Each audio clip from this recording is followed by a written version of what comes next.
cracking down on employees who use their work gas cards to fill up their personal cards. Officials say it's a big problem and it is costing you a lot of money. James Chavez is with the State Transportation Services Division, and he says enough is enough.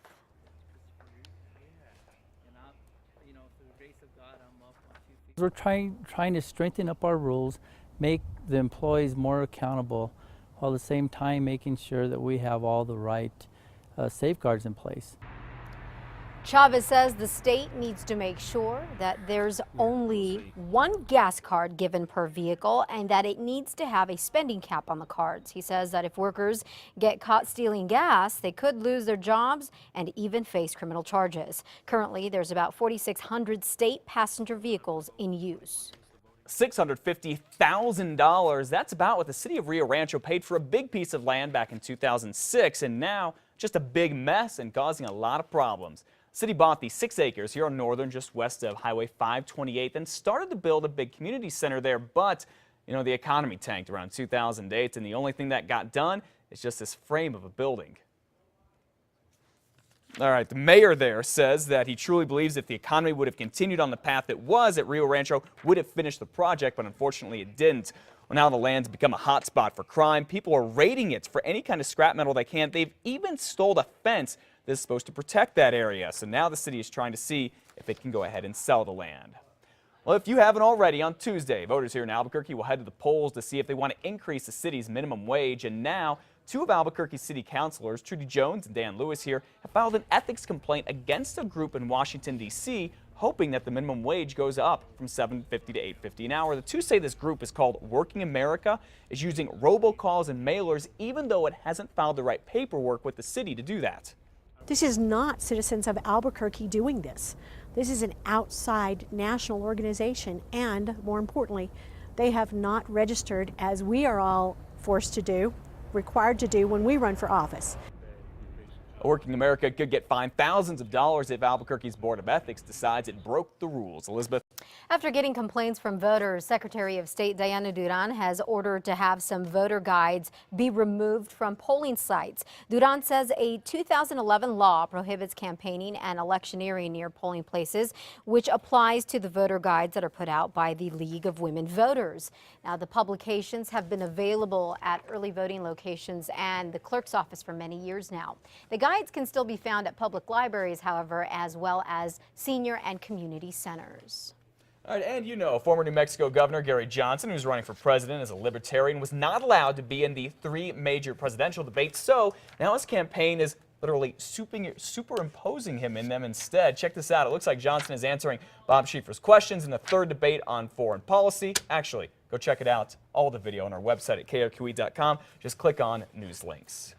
Police released surveillance video of an armed robber they say gets pushy with a customer. Check this out. On Tuesday night, a man in a black cap with a white hoodie walks into a Walgreens at 4th and Griego. Well, unfortunately, we don't have that video just right now, but I can tell you that the camera shows him with a gun pushing a customer out of the way to get to the cash register. Now, the clerk opens it.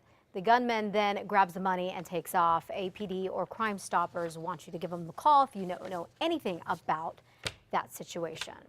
All right, the time right now, 5:35. The annual Toys for Tots drive starts today. Love this event. Yes, it is. It's your chance to help the Marines give presents to kids whose families cannot afford them. News 13's David Romero is out with the Marines at Toys R Us, the Windrock Shopping Center. And David, you can start dropping off toys literally today. Those bins going to go up?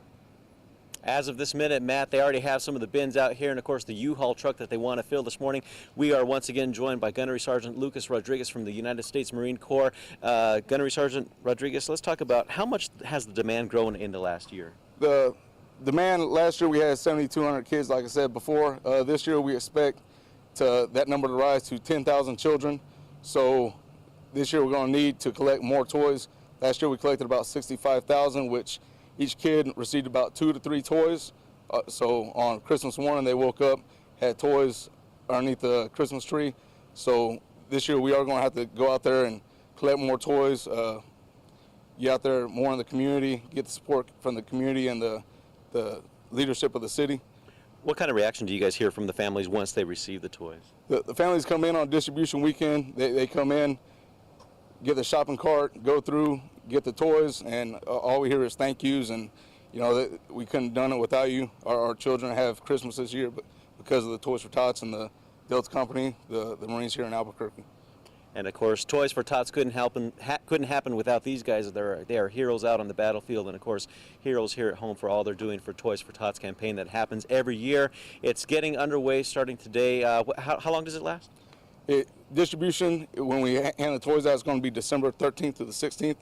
So the first week of December is when we want to get all the toys in, so we can take them to the warehouse and get them all organized. Excellent. So about 1 month from today is when you got to get everything together, and there are several designated drop-off sites through town, and we will have more throughout the morning with Gunnery Sergeant Rodriguez and more talking about Toys for Tots campaign. Matt, back to you.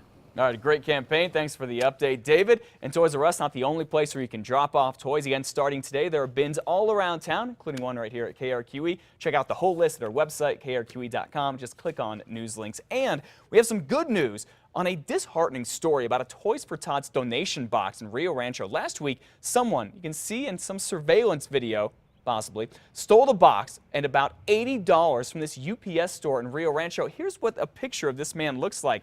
The manager there has told us that since we talked about this story, that donations at the store are way, way up. Now, police are still looking for this guy. They have received several strong leads, but so far they have not arrested anyone. Wow. Hopefully he gets caught. And I know it. good news, they said they've had that box up there, just this little donation box, for months. They've gotten about $80. They've gotten about 3 to 4 times that in a couple of days. That's great. Since